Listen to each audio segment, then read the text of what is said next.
Everyone, I am Miss Linda Laterte and together with my group mates Mr. Lance Cristan Rubio and Miss Cherry Andresuello, we are group 3 and today we will be analyzing three call center scenarios which is scenario number 2, 4, and 6. For scenario number 2, we will be analyzing the customer's emotional state. First is we have the tone of voice. So for the tone of voice, um, the client was irritated and sarcastic at first, and then eventually got angry and annoyed. So next is for the word choice. The client feels invalidated, so she sarcastically take words from the agent and then using it back to the agent. So let's say, for example, the agent when the beginning of the call, the agent says, "Hi, it's Pat. How can I help you?" And then the client replied with, "Well, not really." And then there she goes, like, just say there's somebody on the line that needs help. And then, of course, when the client calls your customer service, it is automatically you would know that somebody needs help. But then the client answered the agent sarcastically because she's annoyed. Then the delay in her kitchen order, and then due to her personal stress, since according to her she had three kids with no kitchen, so this the call escalated quickly to become irritated. For the customer core concern, it goes around in the delay of delivery, even after paying extra for shipping, and then the agent seems like not taking accountability. So of course, the customer will get irritated and annoyed when she calls the agent, when she calls the customer service, and then it looks like that the agent is not taking the accountability to your concern.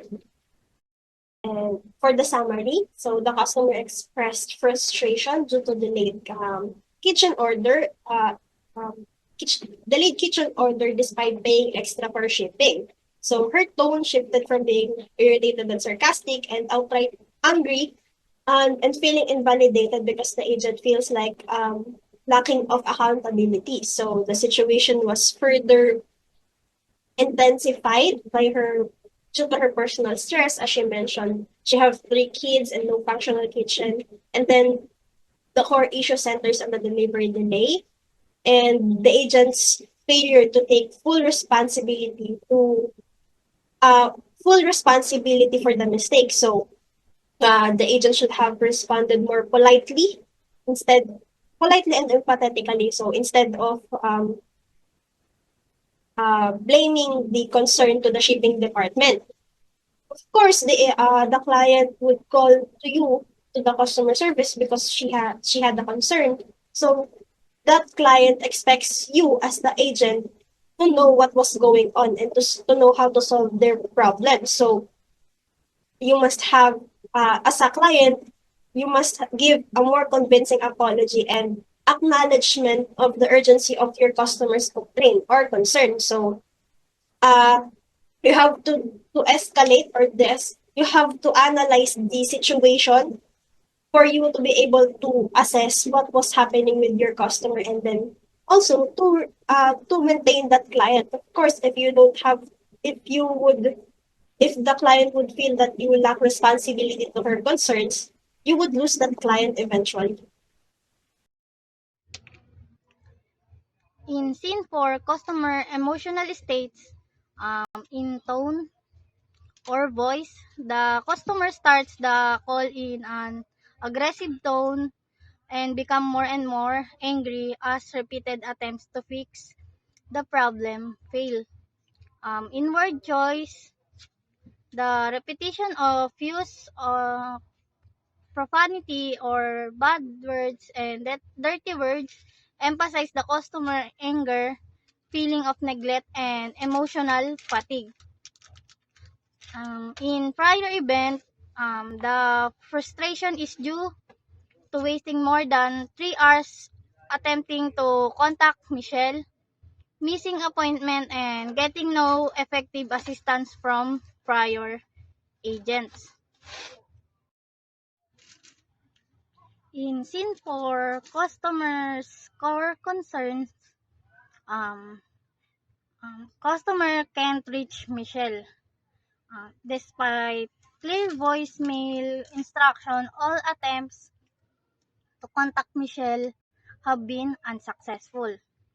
Repeat, repeated transfer and no help, multiple transfers and escalation to agents or supervisor have failed to provide any meaningful assistance.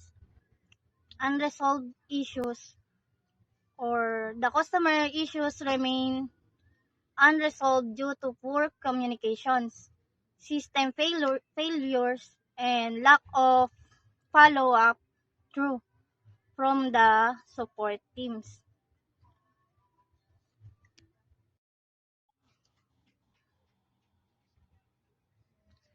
Scene for summary. The customer is extremely frustrated after spending over hours trying to reach a representative named Michelle, who was handling their case. Despite following voicemail instruction, all attempts to contact her were misrouted and previous agent failed to provide help or follow up.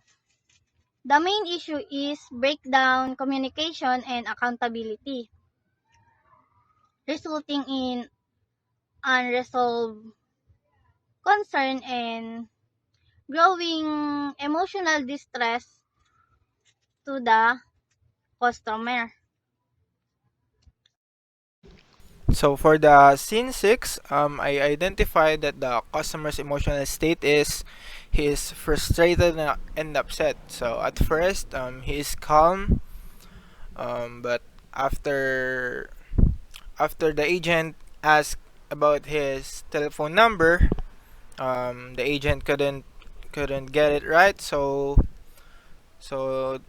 there's this instances that the customer forced to uh, he's forced to repeat his telephone number like thrice because the agent couldn't get it. So for the customer's core concern, the customer asked for help to get in touch with the telephone service company because he's running a business and he needs to um, install another phone jack. So after that, so the agent asked for his telephone number, and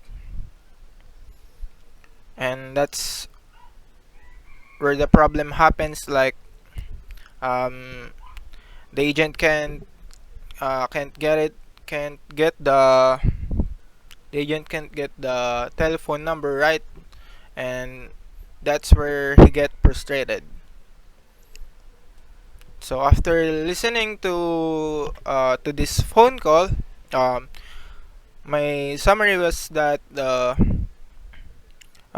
was a bit of miscommunication, and for the so as for the customer side, at first he is calm and he gets frustrated after the miscommunication, after he repeated his telephone number thrice, because I think uh, because based on the call, I think he is on a rush. To conclude, the call may not be that well, but the agent still assisted the customer, and the customer got his assistance. So in the end, they both got calm, and the agent apologized for his miscommunication and mistakes, and the customer think the agent because of his efforts to receive the call. That's all. Thank you.